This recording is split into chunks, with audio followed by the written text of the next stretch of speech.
Welcome to our third Climate Crash Course video presented to you by Climate Change Youth. Today we will be covering ocean acidification and coral bleaching. So let's start with ocean acidification. What is it?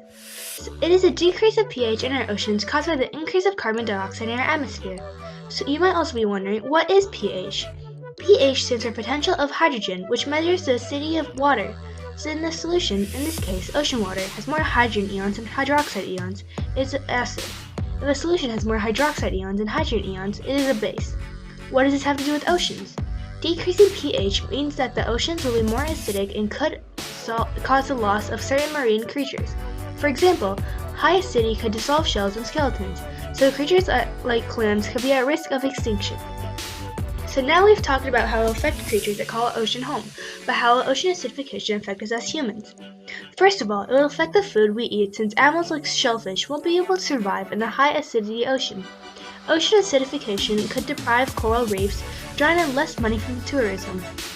Now let's talk about coral bleaching. Coral bleaching is a whitening of coral that is caused when the ocean waters get too warm.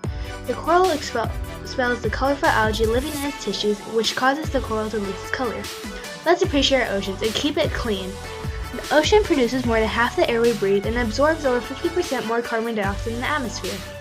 Ocean also helps us transport heat from the equator to the poles to create a more stable climate throughout Earth. Additionally, oceans provide simple trade routes for countries around the world. In the US alone, 76% of trade relies on oceans. Many medicines also come from oceans and it provides us with treatments for many diseases. You can also get seafood from our seas and provides lots of unique recreational activities. Lastly, ocean-dependent businesses employ over 3 million people in the US. Thanks for watching. I hope this encourages you to take action against this climate crisis. Follow us on Twitter and Instagram at ClimateCityYouth or visit our website. Subscribe and click the bell icon to get notified every time we post a new video.